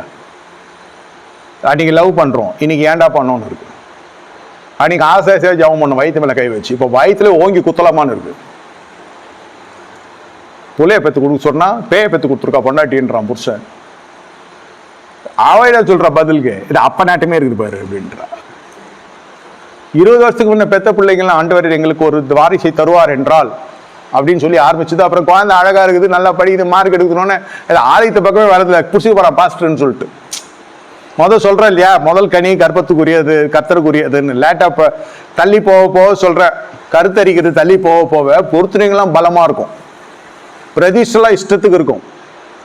நகை போடுறது நகை போடாது ஒரு மாதிரி அட்டகாசம்லாம் நடக்கும். அப்புறம் முதல் குழந்தை கர்த்தருக்குனே கொடுத்துட்றோம். அது வளர்ந்து வரப்போ அதுக்கு இந்த இடத்துல தான் நம்ம பொருத்தனை பண்ணோம், போனால் மறுபடியும் மாட்டிக்குன்னு சொல்லிட்டு அது வேற எங்கன்னா போயிடும். அது பேய் குழந்தையா ஃபுல்லாக உருவாகணும்னு மறுபடியும் வரும். நான் அப்பொழுது பொருத்தனை பண்ணேன் ஐயா, இப்போதான் வந்து குப்பையா, இது குப்பை கூடமா, இது நல்லா வச்சிருக்கல, அதை போய் நான் அனுப்பேன். ஒழுக்கமாக இருக்கிறது இல்லை, இதை கத்திருக்குன்னே நேர்ந்து கொண்டு அது போலீஸ் ஸ்டேஷன் வரைக்கும் போயாச்சு. எவனும் பொண்ணு கொடுக்க முடியாத ஸ்டேஜ், எல்லாத்துலேயும் அரியர்ஸ். இந்த மாதிரி கேஸ் தான் ஊழியத்துக்கு ஒப்பு கொடுக்கறதே. நசல் கொண்டதை கொடுக்காதேன்னு சொன்னால் மறுபடியும் நசல் கொண்டதே கொடுத்துருந்தா அது கர்த்தரை அடிச்சுக்கிறான்னா அது விஷயம் வேற. நான் கொடுக்குறது சிறந்தது கொடுக்கணும்ல. யாருக்கும் கட்டுக்கடங்காது இருக்கிற ஒரு பையனை கொண்டு வந்து ஊழியத்துக்கு கொடுக்குறது, அந்த காலத்துலலாம் ஊனமாக இருக்கிறதுலாம் ஊழியத்துக்கு அனுப்புவாங்க. இது பகிரங்கமாக நடக்கும். பையனுக்கு அப்போ போலியோ இன்ஜெக்ஷன் போடாத காலம், வேறு சில காலம் டக்கு டக்குன்னு பசங்க போலியோ வரும். நொண்டி வர குழந்தைலாம் பார்த்தீங்கன்னா பைபிள் காலேஜ் படிக்க வைப்பாங்க. பார்க்கறதுக்கு கஷ்டமாக இருக்கும். ஃபஸ்ட்டு ஒரு வாட்டி நான் 18 வயசில் நான் இந்த மாதிரி ரட்சிப்புக்குள்ளே வந்தோடனே பார்த்தா எல்லாம் இப்படி தான் இருக்குது. ஒரு 40% இப்படி இருக்கும். எது படிக்கலையோ அது ஊழியத்துக்கு வரும், எது படிப்பேர்லையோ அது ஊழியத்துக்கு வரும். அப்போ நான் பார்த்தேன்டி பைபிள் பச்சாதனடா வரும், அங்கேயும் காப்பி அடிச்சவங்களாம் இருந்துருக்காங்க. எனக்கு தெரியும் நம்முடைய படைப்புகளே, நம்முடைய பலி எவ்வளோ மாசு உள்ளதாக இருக்குதுன்னு சொல்ல வரேன். அப்புறம் இப்போ எல்லா நாளும் அதெல்லாம் போகிறது இல்லை. எந்த கனியாக இருந்தாலும் நம்ம பார்த்துக்கலாம், நம்மளே பாஸ்டர் ஆகிக்கலாம், நம்ம வீட்டிலே எல்லாம் நடந்துக்கலாம். எதுக்கு இவ்வளோ தசம் அவங்க போய் சபையை கொடுக்குறது அப்படின்னு ஃபேமிலி சர்ச் ஆகிடுச்சு, ஃபேமிலி ட்ரஸ்ட் ஆகிடுச்சு, அது மாதிரிலாம் மாறிடுச்சு. இப்போ வேறு மாதிரி போயிடுச்சு. இப்போ வந்து உண்மையிலே கர்த்தர் அபிஷேகம் பண்ணப்பட்டவனால் மட்டும்தான் நீ நிற்க முடியும். இப்போ அந்த மாதிரி ஆயிடுச்சு மார்க்கெட். இது மார்க்கெட் சந்தை அப்படி ஆயிடுச்சு. அழைக்கப்பட்டவர்கள் மட்டும்தான் இருக்க முடியும். இன்னும் தெரிந்து கொள்ளப்பட்ட சிலரால் மட்டும்தான் பயணிக்க முடியும். அந்த ஊழிய மேடையெல்லாம் மூடிடுச்சு. இந்த மருமகனை நிற்க வைக்கிறது, மகனை நிற்க வைக்கிறது, பொண்டாட்டியை பாட வைக்கிறது, பிள்ளைய டான்ஸ் ஆட வைக்கிறதுலாம் முடிஞ்சிடுச்சு. I swear that's over. Kingdom கடைசி நாட்களில் பரிசுத்த சுத்திகரிக்கிறார். ஏதேதெல்லாம் ஆட்டம் பிடிச்சி அம்புட்டியும் தூக்கு ஆவியானுடைய செய்கை சொல்கிறேன். அந்த ஆட்டம் ஆடுற ஆள் அட்ரஸ் இல்லாமல் வந்துட்டார். மாம்சத்தை உயர்த்துகிற எந்த மனுஷனும் பலிபீடத்தில் இருக்க கர்த்தர் விடுக்கிறது இல்லை. சுருக்கமாக சொல்கிறேன். பேதுரு ஒரு பார்வைக்கு முன்னே நிற்கிற ஒரு சீடன் ஐயா, மரத்துக்கு பின்னாடி ஒளியிறவன் இல்லை. ரைட் கான்டாக்ட் பேதுருக்கு. உங்ககிட்ட இருக்கிறவங்களுக்கு, உங்களுக்கு எதிரியாக இருக்கிறவங்க தொடர்பு இருந்து உங்ககிட்டையும் தொடர்பு இருந்தால் அவங்களை வெறுத்துறாதீங்க. இயேசு கற்றுக் கொடுத்த பாடம். 11 பேர் பின்னாடி சிசிடிவி கேமரா சர்ஜிலஜிஸ்ட்டை பார்க்க முடியும். இயேசு கிறிஸ்து கண்ணை முன்னேந்தே தோமையார் நீ அவங்ககிட்ட பேசணும்னா கேட்க முடியும். அப்படி ஒரு கண்ணை திறந்து பார்த்துட்டு யோவா நீ எங்கடா போனேன்னு கேட்க முடியுமா? ஃப்ரீயாக விட்டாரு. அந்த ஃப்ரீயாக விட்டப்போ கூட பேதுரு வந்து போய் பிரதான ஆசாரியன்கிட்டயோ வேத பாரகர்கிட்டயோ சதுசேர்கிட்டயோ பரிசேர்கிட்டயோ போய் எதையும் வச்சுக்கல. ரைச்சியஸ் டிசைபிள்ஷிப் என்னென்னமோ பேசுகிறாங்க, ஆனால் அவர் நம்ம தலைவருக்கு ஆகாது. ஒன்று மேட் சத்தியமாக தெரியாது பேதுருக்கு. ஏசாயால் இப்படி போட்டிருக்குது, எரேமியால் இப்படி போட்டிருக்கு, இது அள்ளி வீசுறார். எருசலேமே கோழி குஞ்சுகள் சேர்க்கிறப்போ குஞ்சுகளை கோழி சேர்ப்போ சேர்த்தேன், எருசலேமே எப்போ மணந்துருமா? நம்மள 100% 50 பேர் அட்டென்ஷனாக இருக்கும். எல்லாம் கவனிச்சு கேட்குறான்னு இல்லை, சுத்தமாக புரியல எனக்கு. மற்றது என்ன, அதனால தான் இதுங்களுக்கு அத்தி மரத்தை காட்டி சொல்கிறது, ராஜ்யத்துக்கு ஓமையெல்லாம் சொல்கிறதெல்லாம் நம்ம 0 வாட்ஸ் சீடர்களுக்காகவே கர்த்தர் ஓமைகளை பேச ஆரம்பிச்சார். அது வண்டி நல்லா கேட்டுக்கணும். அதுக்கு கிராஸ் கேள்வியெல்லாம் கேட்பான். நீங்கள் பார்த்தீங்கன்னா தெரியும், இது இப்படியா அது அப்படியாலாம் கேட்போம். அந்த எருசலேமை பற்றி பேசுறது, நீ தீர்வே நீ இப்படி ஆவன்றது, கப்பர்நகூமே உங்கள்கிட்ட, அதெல்லாம் நம்மளுக்கு தெரியாது. சப்ஜெக்ட் தெரியாத கிளாஸில் போய் உட்காந்து என்ன வருது கேள்வி கேட்பீங்களா டீச்சரை? அவ்வளோதான் கொதறிடும் அதுக்கு டீச்சரு. எஸ்க்கு பசங்க என்ன கேட்டிங்கன்னா என்ன பண்ணுறது? அதனால இவங்க எல்லாம் கவனம் இருந்தாங்க. 12 பேரும். டாபிக் எங்கேயோ போகுது. அது ரீச்சிங் ஒன்லி டு பாரிசீஸ் அண்ட் சாரிசீஸ். அவங்களுக்கு புரிஞ்சிச்சுன்னா சொல்ல வர்றாருன்னு. சாமானிய மக்கள் புரியாது. நான் சொல்றது உண்மையிலேயே சொல்கிறேன். புரியலன்னா இப்போ இருக்கிற காலம் வந்து அந்தி கிறிஸ்துன்னு சொல்லிட்டு போயிடுவான். இது தப்பு, இது ராங்குன்றான். அவனுக்கு புரியல, அவனுக்கு தெரியல. அதனால் அது வந்து பேதுருவோடைய நல்ல ஒரு சுபாவம். இயேசு உங்களை நேசித்து உங்களை கூப்பிட்டு ஒரு பொறுப்பு கொடுக்கணும்னா, இயேசு உங்களை நம்பணும்னா, ராஜ்யம் உங்களை நம்பணும்னா சரியான நடத்த இருக்கும். இது ரொம்ப கிரிட்டிக்கலான ஃபெலோ. நான் சொல்லேன் இல்லையா, கடைசி வரைக்கும் பிரச்சனை தான் இவன். சரி, அந்த ரதநாசனை வெட்டி போட்டா, அப்புறம் எல்லாம் எஸ்கேப்பு, அப்புறம் மனம் திரும்பினாரு. அப்புறம் மனம் திரும்பி கனி கொடுப்பாருன்னு பார்த்தா மறுபடியும் கல்லறைக்கு ஓடுறாரு. பேதுரு தான் ஃபர்ஸ்ட். இதை பத்தி அழகாக பிரசங்கிக்கிற சபை பிரசங்கங்கள் உண்டு. என்ன, முதல்ல பொம்பளைக்கு தான் தரிசனம் ஆனார், அந்த பொம்பளை மூலியமா தான், அந்த அம்மா மூலியமா தான் சுவிசேஷம் பரவிச்சு. கரெக்டாக இதில் நகைச்சுவார் சொல்லுவாங்க, பொம்பளைங்க விட்ட வாயில் எதுவும் நிற்காது, அதுகிட்ட சொன்னால் ஃபாஸ்ட்டாக போகிறோம்னு சொன்னார், இப்படிலாம் சொல்லுவாங்க. இதை கேட்டோன்னே நம்மளால் திப்பு திப்பு திப்பு திப்புன்னு ஓடி கலரில் போய் பார்த்தா ஆமாம் உண்மை தான், யாரும் இல்லைன்ட்டு. இது எல்லாம் வார்த்தைக்கு விரோதமான ஒரு பயணம்ன்றது இருந்தால் கூட மாம்ச ரீதியில் 90% நம்பும் இந்த சரிதை கரெக்டு தான் அவங்க கல்லறைக்கு போனது. ஆனால் கர்த்தர் என்ன சொன்னார், எருசலேம் போ, இங்கெல்லாம் போவாதன்னு சொல்ல. நீ எருசலேம் போனா என்ன அர்த்தம்? உங்களை கூப்பிட்டு நீங்கள் ஒரு திசையை காமிச்சு ஒரு ஊரை காமிச்சு போன்னு சொன்னால் நீங்கள் அங்கே தான் போகணும், நான் அங்கே தான் போகணும். வேற எங்கன்னா போயிட்டு ஆண்டவர் என்னாக்கா அது வித்தியாசமான ஒரு நடைபாதை, அது வித்தியாசமான ஒரு ஆவிக்குரிய பயணமாக இருக்கும். அதை நம்ம சொல்றதை கர்த்தர் கேட்குற மாதிரி இருக்கும். அதுதான் இன்னைக்கு பெரும்பான்மையாக போய் கொண்டிருக்கு. ஜபங்கள் கேட்கப்படாததுக்கான காரணம் சொல்கிறேன். எதில் ஆரம்பிச்சு எதில் முடிக்கிறது பற்றியா பாஸ்டர்? இன்னும் முடிக்கவே இல்லை, இன்னும் ஆரம்பிக்கவே இல்லை. நான் பிரசங்கமே இப்போ தான் ஆரம்பிக்குது. செய்தியே ஒரு மனுஷனை கர்த்தர் தெரிந்து கொண்ட ரகசியம் என்ன? இவன் பிரதான ஆசிரியர்கிட்ட எந்த கிஸ்கிசு வச்சுக்கல. இது ஒரு மாதிரி ஆவிக்குரிய கலை தொடர்பு இருக்கும். ஏன்னா இது டோட்டலாக இது வேற கம்பெனி, அப்படிதான் சொல்லணும். இது வேற கடை, அது வேற. இது அசைவ, நான் சைவ மாதிரி. இதுக்கு அதுக்கு ஆக மாட்டேன்து. காம்படிட்டர் இங்கேயும் இருக்கிறேன், அங்கேயும் இருக்கிறேன், அங்கேயும் இருக்கிறேன், இங்கேயும் இருக்கிறேன். நான் காமன் மேன்னாக்கா இரு அந்த இடத்துல இரு, காமன் மேனாவே இரு. அது எப்படி சொல்றது? வலி வேதனைன்னா ஒரு இடத்துக்கு வர்றது, அபிஷேகம் பண்ணப்பட்ட சபைக்கு. வலி வேலைலாம் கொஞ்சம் தாய் சபை போகிறது. நீ அங்கே தாய் சபையிலே இரு, இந்த சபையில இரு. கேலண்டரால் நிறைக்கப்படும் வீடு, வாக்குதத்த வசனங்களால் நிறைக்கப்படும். நிறைவேறுகிறது அது சொத்தா வச்சுட்டு போ பிள்ளைங்களுக்கு. ஆண்டவர் என்ன சொன்னார், அது இன்னும் நடக்கலை. சொன்ன தீர்க்கதரிசி உண்மையானவர், நானுன்றதுக்காக சொல்ல. இதே சொன்னதே நிறைய பேரும் சொல்லலாம். எத்தனை பேர் வந்தாலும் நீ திருத்தப்படலை எருசலேமே, அப்படிதான் கர்த்தர் சொல்வார். அந்த வார்த்தை வருகிற போது நம்மளை புட மாட்டோம். இயேசு கிட்ட நம்பர் 1 திட்டு வாங்கினதே மிஸ்டர் பீட்டர், சைமன் பீட்டர். அவரை இரிட்டேட் பண்ணி டென்ஷன் பண்ணி க்ளோஸாக இருந்ததும் சைமன் பீட்டர். அவரை இரிட்டேட் பண்ணி அவரை எரிச்சல் அடி செஞ்சு அவர் வாயிலேருந்து ஆசீர்வாதமான வார்த்தை வந்து போல அடிக்கிறது ஒன்று தான் குறைச்சல். இயேசுநாதர் ஷார்ட்டை எடுத்து அது சபையில் அந்த தேவனுடைய ஆலயத்தில் பலகைக்காரங்களாம் தள்ளினார் பார்த்தீங்களா? அது ஒன்று தான் செய்யலை, பேதுருவை ஷார்ட்டை எடுத்து தான் அடிக்கல. அவ்வளோ தொந்தரவு கொடுத்த ஒரு சீடன். ஆனால் இயேசு அப்படியெல்லாம் பெருசாகவே எடுத்துக்கல. அதாவது எவ்வளோ குறைகள் நம்மகிட்ட இருந்தாலும் கூட அவருடைய ஞானத்துக்கு முன்பே நம்ம நிற்க முடியாது. ஒன்று. ரெண்டாவது, ஒரு உண்மை வந்து ஒரு ஏழைகிட்டையும் இருக்கணும், ஒரு படியாதவங்கிட்டையும் இருக்கலாம். உண்மைக்கு வந்து எல்லையே கிடையாது. யாரோன்னா உண்மையாக இருக்கலாம், யார் வேணா உண்மையாக இருக்கலாம். கடையந்திரங்களில் இருக்கிறவங்கலேருந்து முதல் வருஷத்தில் இருக்கிறவங்க வரைக்கும் பலிபிடத்தில் இல்லாத உண்மை கூட இங்கே இருக்கும். விசுவாசிக்கிட்டு இருக்கணும், இருக்கலாம், இருக்கக்கூடும். அதனால்தான் எந்த விசுவாசியுமே நீங்க பாத்தீங்கன்னாக்கா கர்த்தர் கடிந்து கொள்ளவே இல்லை. என்னது வருகிறனே புறமே தள்ளுதல்னா சொன்னான். ஆனால் நம்மள மாதிரி தீர்க்க தரிசனம் வரைக்கிறோன்னா தான் கர்த்தர் இரிட்டேட் ஆயிடுறார். என் நாமத்தினால் தீர்க்க அக்கிரம செய்காரே என்று தான் ஆரம்பிக்கிறார். உங்களை அறியேன், என் நாமத்தினால் தீர்க்க தரிசனம் உரைத்தாய். என்ன, என் நாமத்தினால் நீ என்னென்னமோ செஞ்ச. என்ன செஞ்ச? தீர்க்க தரிசனம் வரைச்ச, என் நாமத்தினால் சுகத்தை கொண்டு வந்த, என் நாமத்தினால் அற்புதம் செஞ்ச, பிசாச ஓட்டின. உன்னை அறியவில்லை அக்கிரம செய்காரே, என்னை விட்டு அகன்று போங்க. பேசாத, எல்லா நாமத்தெல்லாம் செஞ்சன்றதுனாலலாம் இது எவ்வளோ பெரிய ஒரு செக், இது எவ்வளோ பெரிய ஒரு எதிர்மறையான ஒரு விஷயம். இது இவ்வளோ உயிரை கொடுத்த ஊழியம் செய்கிறோம், இப்படியெல்லாம் இருக்குது. கடைசியில் போனால் உண்மையும் உத்தமமான ஊழியக்காரனே எஜமான சந்தோஷத்தில் சமாதானத்தில் பிரவேசம் சொல்லுவார்னு பார்த்தா கடைசியில் இவர் நாடானா கேட்டை மூடுறாரு. போகலாம், கது திறக்கல. அந்த லேயரில் இல்லை. தோத்தவன் ஃபர்ஸ்டே அவுட்டு. இது ஓரளவுக்கு தப்பிச்சுக்கிட்ட போய் அந்த இடத்துல நீ கிளம்பு, உனக்கு வேற இடம் பரலோகத்தில். இங்கே இல்லை உனக்கு, நீ கிளம்பு. நரகம் இல்லை, ஆனால் உனக்கு இங்கெல்லாம் வரக்கூடாது. எங்கே எளிமையான ஒரு சாதாரண ஜனங்க. அதனால தான் நிறைய பேர் என்ன சொல்லுவாங்க, ஏழையா இருக்கிறவன் பரலோகம் போவானோ. பணக்காரர்களும் பரலோகம் போக முடியாதுன்றது காரணம்னாக்கா இந்த பண தட்டுப்பாடு இல்லாமல் பணம் பட்டுவாடாலே மாட்டிக்குவான்.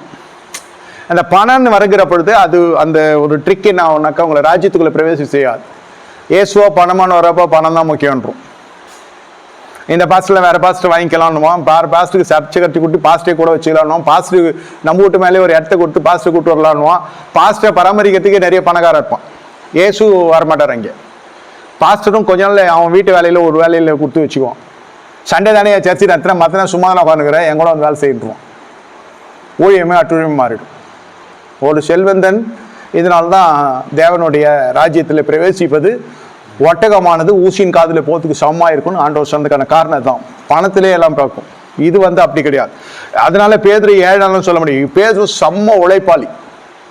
ராம் முழுவதும் வலை வீசி மீன் விஷயத்தில் இந்த மீனை செம்பட தொழிலில் நல்ல தேறின மனுஷன். அவருக்கு ஒரு ஜெர்க்கு வந்துடுச்சு. ராம் முழுவதும் பார்த்து ஒன்றும் கிடைக்கலாண்டவரே அந்த சூழ்நிலைலாம் வந்துச்சு.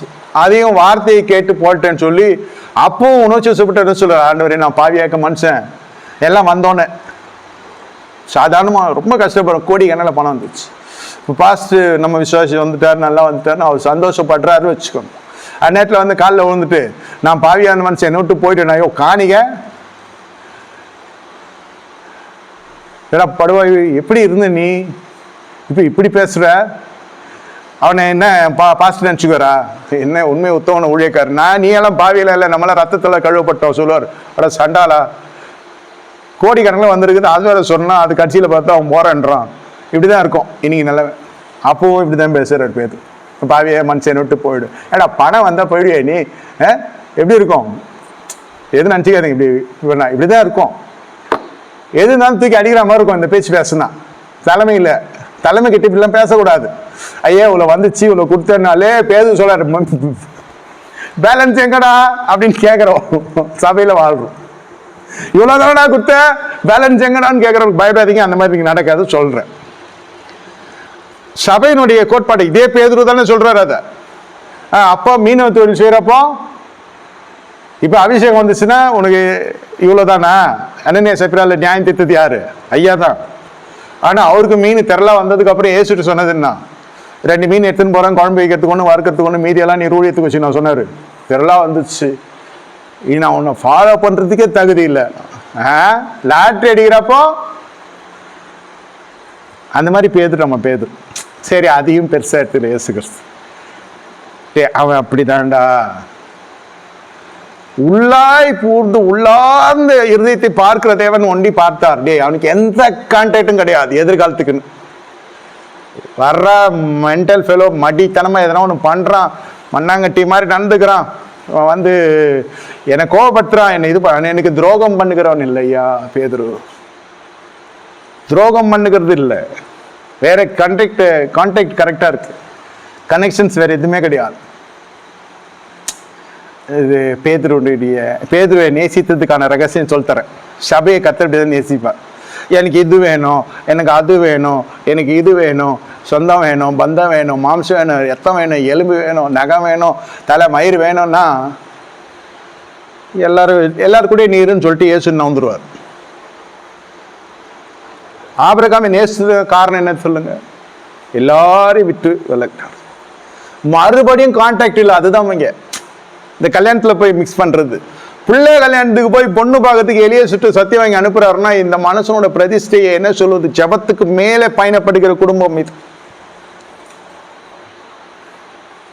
எப்படிதான் ஈசாக்கு ஒத்துக்கினாரோ தெரியல. எனக்குலாம் எங்க அப்பா போய் சட்டை பேண்ட் எடுத்து வந்தாருன்னா நல்லா எடுத்து வந்தாலும் எனக்கு கோவம், என்னை கூட்டு போய் எடுக்கலையான்னு வேணுன்ட்டே அதாவது ஒரு குறை சொல்லிட்டு ஒரு பொண்ணை கல்யாணம் பண்றோம், அது ஒரே பொண்ணாட்டி தான் ஈசாக்கு. நம்பி கொடுக்க முடியுமா? எனக்கு பொண்ணு பார்த்தாங்க ஊழியத்தில் வந்தவொடனே, அவங்க பார்த்ததை பார்த்துட்டு நான் பயந்துட்டு அதில் நான் அவங்கள பார்க்கறதுக்கு நிறுத்திட்டேன். அவன் ரேஞ்சுக்கு ஏற்ற மாதிரி பார்க்குறான். இதில் வேற கமிஷன் வேற கேட்க ஆரம்பிச்சிட்டானுங்க. அதோட அவ்வளோதான், நான் ரிவர்ஸ்லேயே போயிட்டு இருந்தோம் வரேன்ட்டு. எங்கேயாவது நம்மளை மார்க்கெட் பண்ணிட்டு போயிட போறான்ட்டு.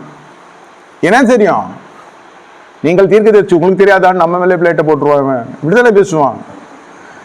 எப்பா பயங்கரமான கிறிஸ்துவம் நான் நினச்ச கிறிஸ்துவம் வேற, நாங்கள் புறஜாதியில் வந்தோம். இது வந்து பார்த்தா பயங்கரமான மார்க்கெட்டாக இருக்குது. அப்புறம் கர்த்தரை ஏற்ற துணையை தருவார், நான் ஜெபம் பண்ணுறேன்ட்டு அப்படியே ஆஃப் பண்ணிட்டு அது மாதிரி ஆச்சு கட்சியில் திருமணமே சொல்கிறேன். இல்லை ஏன் சொல்கிறேன்னா, ஒரு பொண்ணை பார்த்து கட்டுறதுன்றதெல்லாம் வந்து சாதாரண விஷயம் கிடையாது. ஈசாக்கு பொண்ணு பார்க்கவே போல. நான் யோசிச்சு பார்த்தேன், நான் அந்த எப்படியாவது வண்டி எடுத்துன்னு போய் திட்டுத்தனமாவது ரெபேக்கா யாருன்னு அது பார்த்துட்டு வந்துடும். எலியேசர் முனையாவது போய் நின்று அங்கேயே நின்று பார்த்துட்டு எலியேசர்கிட்டையாவது சொல்லிட்டு வரும், இந்த மாதிரி இடத்துல இருக்குது, அப்பா சொன்னார் இங்கே பார்க்க சொன்னார்னாலும் சொல்லிட்டு வருவேன். ஏதோ பொண்ணை காமிச்சு சொல்கிறேன், நான் உண்மையை நீதியமாக பேசுகிறேன் சபையில். இல்லை அந்த மாதிரி அது ஒரு ஒரு discipline family for the Lord. புள்ள சட்டப்படல, 40 வயசு ஆயிடுச்சு, இஸ்மேலுக்கு எப்பயோ ஆத்தா கல்யாணம் பண்ணிட்டா, 40 வயசு ஆயிடுச்சு, இந்த மனுஷன் திரும்பி கூட பார்க்க மாட்டோம், வயசாயிடுச்சு, ஜென்ரேஷன் கேப் என்னென்னமோ சொல்லுது. நீங்கள் பசங்க எங்கே இருக்கிறேன்? இன்ஸ்டாவில் இருக்கிறேன். அது என்னது? பிரேக்ஃபாஸ்ட் கிடையாது, இன்ஸ்டான்ற நாஸ்டா கிடையாது. டே இன்ஸ்டாகிராம் தெரியாதாடான்றான் ஃப்ரெண்டு. இன்ஸ்டாகிராம் இது இன்ஸ்டாகிராமில் இருக்க. எங்கே இருக்கிற? ஃபேஸ்புக்கில் இருக்கிறேன். ஃபஸ்ட்டு வந்ததில் எப்படி இருக்கும் நம்மளுக்கு, அது எங்கே இருக்குது? ஃபேஸ்புக்கு. டேய் சமூக ஊடகவியல் தெரியாதா இது? What nonsense you are talking? நம்ம இந்த ஊரில் இருக்கிறோம் அந்த ஊரில் இருக்கிறோம்னு சொல்லி தான் கேட்டிருக்கோம். எங்கே இருக்கிறான்னு கேட்டால் திருநூலில் இருக்கிறான்னு. இது எங்கே இருக்கிறான்னா ஃபேஸ்புக்கில் இருக்கிறான்னு. இது எங்கே இருக்கிறன்னு கேட்டால் இன்ஸ்டாவில் இருக்கிறான்னு. எல்லாம் சின்ன சின்ன அந்த அனிமேஷன் ஃபோட்டோ பார்த்துட்டு கிழ பசங்களெல்லாம் லவ் பண்ணுங்கிறதுங்க சின்ன பொண்ணுங்க. உள்ளே போய் பார்த்தா தான் தெரியுது எவ்வளோ நடக்குது, பார்க்குறேன் இல்லையா? இன்ஸ்டா கிடையாது, எதுவும் கிடையாது அந்த காலத்தில். அதனால இப்படி இருந்தாங்கன்னா சொல்ல முடியாது. அந்த காலத்துலேயும் பாவம் இருந்துச்சு, இங்கே காணப்படலை. இது ஒரு பயங்கரமான ஒரு சப்ஜெக்ட். பிரித்தெடுக்கப்பட்ட வாழ்க்கையில் பேதுரு அதை கடைபிடிச்சாரு சொல்ல வரேன் நான். அந்த மார்க்கெட்டில் சுற்றுற ஃபெலோ தானே. சகஜமாக ஆபிரகாமாவது லொக்கேஷன் மாற்றிட்டாரு, யாரையும் பார்க்க முடியாது. நீங்கள் ஃபோனை பிளாக் பண்ணிட்டு போயிட்டீங்கன்னாக்கா சுத்தம், நம்மளே பிரித்தெடுக்கப்பட்ட வாழ்க்கை தான். சொல்கிறேன், பிடிக்கல ஆனவே வேணும், சங்காத்தமே வேணாம், பிளாக் பண்ணு. எது சண்டை இருந்தாலும் கிட்ட பாஸ்டர் திட்டணும்னு ஒரு பேச்சு வரக்கூடாது இல்லையா? பிளாக் பண்ணு. எந்த நம்பர்லேருந்து வந்தாலும் பிளாக் பண்ணு, அந்த நம்பரையும் பிளாக் பண்ணு. அது இரிட்டேட் ஆகி அவன் பாஸ்டே போயிடணும். நோட் சத்தமே இல்லாத பிளாக்கிங் சிஸ்டம் போயிடுது. இது வந்து அப்படி கிடையாது. மார்க்கெட்டில் சுற்றுற ஃபெல்லோ ரொம்ப ஃப்ளெக்சிபிள், இடியட், ஃபூலிஷ் ஃபெல்லோ. அப்படி தானே நம்ம நினைக்கிறோம். என்னென்னமோ பேசுகிறான், என்னென்னமோ இரிட்டேட் பண்ணுறோம். ஒரு பிஹேவியர் தெரியாது, டிசிப்ளின் தெரியாது, டீசென்சி தெரியாது, இவன் மேனேஜ் தெரியாது, கண்ட்ரி ப்ரூட், அப்படி இப்படிலாம் பேசலாம். ஆனால் பேதுருக்கு தெரியும் டிஸ்டன்ஸ் என்னன்னு. ஏசுகிட்ட எப்படி என்ன இருக்கலாம்னா, ஏசுக்கு பிடிக்காதவங்கிட்ட நான் எப்படி இருக்கிறேன்றது தான் மேட்டர். அதை ஸ்மெல் பண்ணது தான் ஏசுனுடைய அன்பு. முதல்ல சொன்னதெல்லாம் கேட்டாக்கா ஆமாம்மா பாசு சொல்கிற மாதிரி தான், ஏசு எப்படி தான் டாலரேட் பண்ணுற பாசு பேதுருன்ற மாதிரி தான் இருக்கும். சும்மா இல்லை ஏசுநாதர் நிறைய பேர் ஜெபம் பண்ணுவாங்க, இந்த பாசு போய் வரலாம் குட்டிடுற ஆண்டவரை, இவங்ககிட்ட தாழ்மை கிடையாது, இவங்ககிட்ட அன்பு கிடையாது, இவங்ககிட்ட ஆறுதல் கிடையாது, இவங்ககிட்ட எதுவுமே கிடையாது. இவங்க ஜபமே எப்படி இருக்கும்? இது அப்படியே நான் காதலே கேட்டிருக்கிறேன்.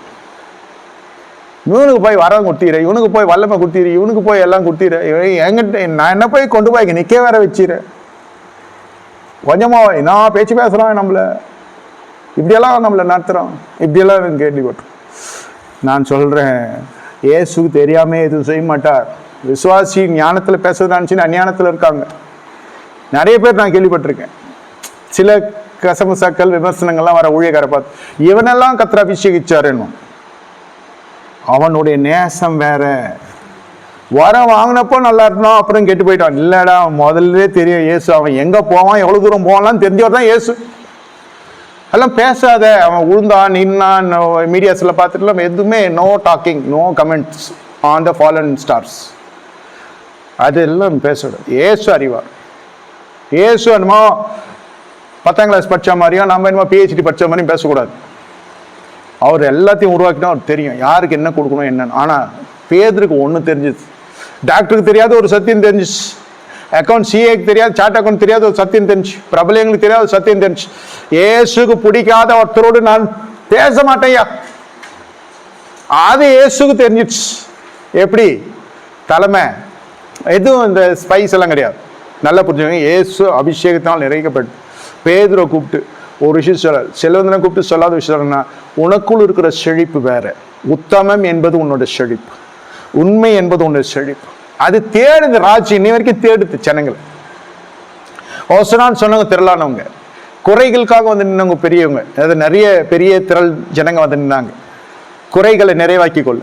இது இந்த மனுஷனை கர்த்தரே பயன்படுத்துறார். அவருடைய குறைவுக்கு, ராஜ்யத்தின் ஒரு குறைவுக்கு நிறைவாக்கும்படி இந்த மனுஷனை கர்த்தர் பயன்படுறார். ஆனா இந்த மனுஷனுக்குள் இருந்ததெல்லாம் மீன் வாசனை. மீன் கடைக்கு போயிட்டு வந்தாலே நம்ம குளிக்கிறோம் இல்லையா? சரி, கட் பண்ணி எத்தனை குடும்பம் சாப்பிடுது? மீனை நீங்களே க்ளீன் பண்ணி எத்தனை பேர் சாப்பிட்றீங்க? க்ளீன் பண்ணி எத்தனை பொண்டாட்டி கூடும்? எத்தனை ஃப்ளாட்டில் வாழ்கிறவங்களாம் மீனை க்ளீன் பண்ணுறதுலாம் எவ்வளோ சிரமப்படுறோம். அங்கேயே கொடுத்து க்ளீன் பண்ணி கட் பண்ணி எடுத்துன்னு வந்து அதை மீன் கடைக்கு குளிச்சுட்டு போகிறது வந்து ரொம்ப ரேர். அதெல்லாம் வாங்கிட்டு வந்து கொடுத்துட்டு தான் அந்த கவுச்சி ஸ்மெல்லு போகிறது தான் குளிப்பாங்க. கொஞ்சம் கிட்ட நிற்க முடியாத பர்சனாலிட்டி மிஸ்டர் சைமன் பீட்டர். இப்போ எப்படி இருக்கும் தலைமை? ஏசி போட்டிருக்கோம், ஃபுல்லாக அப்படியே ரூம் ஸ்ப்ரே அடிச்சிருக்கோம், வாசமாக இருக்குது, மல்லிப்பூ இருக்குது ரூமில். சொல்கிறேன் வாசமாக. திடீர்னு பேதுரு வரார். ஏய் பேதுரு, 50 ரூம் ஸ்ப்ரேயும் போச்சு ஐயா ஒரே நாளில். அப்படியே அழுத மாதிரி ஆயிடுவேன் நானும். அந்த பேதுரு ஃபோன் அடிச்ச நான் வந்திருப்பேன் இல்லையா? பேதுருக்கிட்ட கோட் சூட் போட்டுலாம் போய் பேச முடியாது. நல்ல அழகாக பிரிண்டட் கைலி கட்டின்னு லுங்கி கட்டின்னு மடிச்சு கட்டினு பேதுரு கமான் பேசலாம். அப்புறம் என்ன விஷயம், வஞ்சிரமா வா அப்படி அந்த கேட்டகரி. இது ஏசாலாம் பார்க்கல. பேதுருவைத்தான் கூப்பிடுறாரு ஐயா. என் தேவன் பேதுருவைத்தான் கூப்பிடுகிறார். என்ன வாட பொண்டாட்டியே பக்கத்தில் நிற்காது. போ ஃபஸ்ட்டு குளிச்சுட்டா போ மேன், குளிக்காது நிற்க. நம்மளும் 10 மாசமா குளிக்காத மாதிரி பேசும். 1000 மீன் வாங்கி வந்து கொடுத்துட்டு இந்த அவ்வளோ சின்னமான பேச்சு நமக்கு தேவையா? என் ஆண்டவனே, என் தாய் ஒரு நாள் இப்படி பேசியிருப்பாளா? இன்னும் அவ்வளோதான் பிரச்சனை ஆகிடும். மீன் கருவாடாயிடும், வாழ்க்கை நாரி போயிடும். இது மாதிரி நம்மளும் வாய்ச்சுமா இருக்கிறது இல்லையா? தாயில்லாத பிள்ளை என்று இப்படி என்னை எல்லாரும் குடும்பமாய் கொடுமைப்படுகிறீர்கள்னா அவ்வளோதான். குடும்பம் எல்லாம் கைத்தட்டி சுச்சுன்னு வந்து டேடி ஃபர்ஸ்ட் டேக் பாத் ஸ்டிங்கிங். ஐயோ பேட் ஸ்மெல் வருது.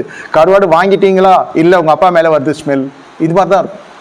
நான் சொல்ல நல்லா போயிடுற குடும்பமே துர்நாற்றம் என்று ஒன்று வருகிற பொழுது குளித்து விட்டு வா என்று சொல்லும். செம்மனவனை போய் குளிச்சுட்டு வந்தாலும் அதே ஸ்மெல் தான் வரும். மறுபடியும் 2 மீன் எடுத்து வந்திருப்பான் இயேசுக்கு. வேற என்ன தெரியும்? என்ன ஒருத்தன் கேட்டேன், கிளாஸ் பையன், கிளாஸ் கூட படிச்சுவேன், எங்கே போனால் என்ன பண்ணுவேன்? எங்கே போனாலும் ஜபம் தானே? ஆமாம். யாருக்கு பார்த்தாலும் ஜபம் தானே? ஆமாம். தெரியாதா? கல்யாணத்துக்கு போனாலும் ஜபம், கருமாதிக்கு போனாலும் ஜபம், செத்தாலும் ஜபம், சாப்பிட்டாலும் ஜபம், தூங்கினாலும் ஜபம். நீ பண்ணலன்னா அவனை பண்ண சொல்கிறான், அவனை நீ பண்ண சொல்கிற. இப்படிதான் இருப்பீங்களாடா? ஆமாம். இது அதே மாதிரி தான். எப்போ பார்த்தாலும் மீனை தவிர இது நம்மளுக்கு தெரியாது வேறு எதுவும். ஒரு தலைமை கிட்ட எப்படி போகணும், எப்படி ட்ரெஸ் பண்ணி போகணும்னு பார்க்கறது இனிய சிச்சுவேஷன். எந்த காரில் வந்திருக்காலும் சிசிடிவி கேமராவில் பார்த்து நீ இருக்கிறனா இல்லையான்னு சொல்கிறது இந்த காலம். இல்லைன்னு சொல்லிட்டுன்னுவான், பிஸியாக இருக்கிற ஐயான்னு சொல்லணுமா. அந்த தோற்றத்தை வச்சு அவன் பார்த்தோன்னா ஒன்றும் நல்லா டிப்டாப்பாக ட்ரெஸ் பண்ணணும் நம்மள மாதிரி, உள்ளே ஒன்றும் இருக்காது. உங்களுக்கு ஜிபே பண்ணுறேன்னு போயினே இருக்கும் ஜெபம் பண்ணின்னு. இது கை நிறைய கேஷோட வந்திருக்கும் தெரியாது. இந்த மாதிரி நிறைய ஊழியக்காரன் கோட்டை விட்டு அந்த காசில் எனக்கு வந்துருக்கு. கோச்சிங் இங்கே வந்து கொடுத்துட்டு போயிருக்கான். ஏன்டா இவ்வளோ காசு கொடுக்குறேன்? நான் உன்னை பார்த்ததே இல்லை. நான் போனேன், என் தோட்டத்தெல்லாம் நல்ல வியாபாரி இவன் தெரியாதா? தோட்டவங்களுக்கு எப்பயும் ஞானம் அதிகம், படிக்காதவங்களாம் போல தெரிஞ்சப்பட்டவங்களுக்கு ஞானம் ரொம்ப அதிகமாக இருக்கும். பச்சவனுக்கு ஒரு சப்ஜெக்ட் தான் தெரியும். நமக்கு கொஞ்சம் இருக்குதுனாக்கா அது இது விசுவாசிகளால் வந்த ஞானம், தேவன் கொடுத்தது. சிசிடிவி கேமராலே பார்த்துட்டு என்ன வேணான்னு சொல்லிட்டான். எனக்கு தெரிஞ்சிச்சு அது எதுக்கு நான் கொடுக்கணும்னு அட் பண்ணிட்டேன். கனியை கொடுக்க போகிறது கூட ஒரு அந்தஸ்து எதிர்பார்க்குது ஊழியங்கள் இன்னைக்கு. டிப்டாப்பாக போகிற ஒருத்தன், காசே இல்லாத ஒருத்தன், அவன்கிட்ட போனால் அவன் காரியத்தை முடிச்சுட்டு போயிட்டான். நான் காணியை கொடுத்துட்டு வரலாம், நன்றி காணியை கொடுத்துட்டு வரலான்னு போனேன். எனக்கு சேர்க்கவே இல்லை. எப்படி போனேன்? நான் கறி விட்டுறவன், ரத்த கலரில் போயிருக்கிறேன், கத்தியை வச்சு நான் போனேன். இல்லை, நான் தெரியும் அந்த தோற்றம். கோழி கடையிலேருந்து போனவன் மேலே என்ன ஸ்மெல் வரும், மீன் கடையிலேருந்து போனவன் என்ன ஸ்மெல் வரும், ஏசி ரூமில் உட்காந்து ஊழியம் பண்ணுறவன் மேலே என்ன ஸ்மெல் வரும் தெரியாது உலகத்துக்கு. ஏசு அதெல்லாம் பார்க்கல ஐயா. தோட்டத்தை உலகம் பார்க்கும், ஊழியக்காரன் பார்ப்பான், ட்ரெஸ்ஸை பார்ப்பான், மேலே பார்ப்பான், கீழே பார்ப்பான், வர காரை பார்ப்பான், ஊரை பார்ப்பான், பின்கோடை பார்ப்பான், ஜாதி பாஷையை பார்ப்பான், ஸ்லாங்கு. அதெல்லாம் ஏசு பார்க்கலையா. இயேசுடைய அன்பு வித்தியாசமான அன்பு. தெரிந்து கொள்ளுதல் இப்படி இருக்கணும். தோற்றம் சில, ஆனால் எதனால் கனெக்ஷன்ஸ் இருக்கா, கள்ளத்தனம் இருக்கா? பேதுருக்கிட்ட பேதுரு 100% மார்க் பாஸ். இந்த ஆப்ரேஷனுக்கு, இந்த மிஷனுக்கு பேதுரு செலக்ட் பண்ணுறதுக்கான காரணம் 100%. 100க்கு 100. வேற யாரும் தேர மாட்டான். அது அதனால மட்டும்தான் பேதுரு கூப்பிட்டார். பேதுருக்கு கிட்ட வந்து வரி வசூலிக்கணும் பேசலான்றதுக்காக கூப்பிடல. உங்களை கூட 1000 பேர் எதனா கேட்கலாம் என்ன வச்சு. நீங்கள் இருக்கிறீங்க, நாங்கள் ஏதோ ஒருத்த வந்துட்டான் இஎம்ஐக்காரன், நீங்கள் தான் நான் நினச்சி உங்ககிட்ட கேட்குறான், மிஸ்டர் கட்டலை அப்படின்னு. நீங்கள் வரத்துக்கு முன்னே நான் உங்ககிட்டே சொல்லணும்னா அவசியம், வேற யார்கிட்டயாவது கேட்கலாம் இல்லையா? ஜபத்துக்கு வரவங்ககிட்ட என்ன எப்படி இருக்குன்னு எனக்கு தெரியும் இல்லையா? அவன் இன்னும் உடஞ்சிரும். நம்மளே கஷ்டம் போகிறோம், அங்கேயே ஒருத்தர் விசிட்டர் இருக்கிறான், நம்மளை மாதிரி பாடுள்ள மனுஷன் தான் இவன் நான் நினைப்பான். இது நம்மளை மாதிரி தான் இருக்குப்பா, இது ஜபம் பண்ணி என்ன நடக்க போகுதுன்னு யோசிப்பான். இல்லை நம்மளை ஏச மாட்டான் இந்த மனுஷன் நம்மளை மாதிரி இருக்கானுன்னு நினைப்பான். எப்படி வேணா எடுத்துக்கலாம் இல்லையா? பேதுரு, அதனால தான் பேதுரு சரிப்பா. பேதுரு, உனக்கு எந்த தீய தொடர்பும், ஆவிக்குரிய ரீதியில் தீய தொடர்புகள் தான் இதெல்லாம். பின்ன ஏவாள் போய் அவகிட்ட பேசுறது என்ன நல்ல வருவா சர்பத்துக்கிட்ட? கடைசியில் தலைமறைவா வேண்டிய சூழ்நிலை வந்துச்சா? ஆதாமே எங்கன்னு தேட வச்சுட்டாங்களா? இதெல்லாம் வந்தெல்லாம் கண்டனத்துக்குரிய ராஜ்யம் கண்டிக்கிற இடம் அது. வந்தாமா அதோட அவ்வளோதான், திரும்பி பார்க்க மாட்டேன். ஆபிரகாம் பணம்லாம் இல்லாதப்போ சில பேருக்கு அப்படியே கரெக்டாக இருக்கும், கை கடிக்கிறப்போ கரெக்டாக இருக்கும், வந்து ஜபம் பண்ணுறப்போ கரெக்டாக இருக்கும். போனஸ் வந்துருச்சுன்னு வச்சுங்க, நான் சொல்லுவது மாச சம்பளக்காரங்களுக்கு போனஸ் வந்துருச்சு, ஜபம் பண்ணீர்கள், கூடுதல் 1 மாசமும் வந்துட்டான். இப்போ எங்கேருந்து பேசுறீங்க? கதை திறந்து பார்க்குறேன், எங்கேருந்து பேசுறீங்க? தங்கச்சி வீட்டில் இருக்கேன். ஐயா எங்க? பேசி வீட்டுக்கா போனேன், தங்கச்சி வீட்டுக்கு போயிட்டேன், அண்ணன் வீட்டுக்கு போயிட்டேன், அப்பா அம்மா வீட்டுக்கு போயிட்டேன், மனைவி மக்கள் அதுங்க இங்கே தான் இருக்குதுங்க, உங்களுக்கு ஜிபே பண்ணிட்டேன் நம்ம வாயாடிக்க. இது பணம் வந்ததுனாலே ஆபிரகாம் அசைக்கப்படல. சில பேருக்கு அந்த போதம் இருக்கும், எதனா வந்துருச்சுன்னா எடுத்து போய் கொடுத்துட்டு வந்தாதான் தூக்கம். இது நான் காணிக்கை செலுத்துறது சொல்ல, சொந்த ஜனத்துக்கிட்ட போய் இறைச்சின்னா பணத்தை இறைச்சி அப்புறம் வாங்குறது ஒரு இறைச்சி, எல்லாம் சாப்பிட்டு முடிச்சு வந்தா தான் அப்புறம் சீ பண்றோம். அப்புறம் அது சீனாச்சி ஆயிடும், அது வேற விஷயம். இறைச்சி சாப்பிட்ற வரைக்கும் தான். கடைசியில் இது ஒரு போதை. இதெல்லாம் ராஜ்யம் கண்டனத்துக்குரியது. பேதுரு சொந்த ஜனத்தோடு இல்லை அப்படிலாம் சொல்ல. பேதுரு மாமிக்கு ஜெபம் பண்ணாரு, சரியாச்சு, அதெல்லாம் இருக்கு, எனக்கு அதுக்குள்ளெல்லாம் போல. ஆவிக்குரியதில் இயேசுக்கு பிடிக்காத ஜனங்கள், வார்த்தைக்கு விரோதமாக இருக்கிற ஜனங்கள் இடத்துல யூதாஸ் தொடர்பு கொண்டான்.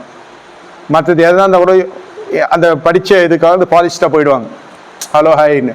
பேதுரு ஒண்டி அப்படி இல்லை, யார்கிட்டையும் வேணாம் வாழ்ந்தாலும் தாழ்ந்தாலும் இவரோட இருக்கும்.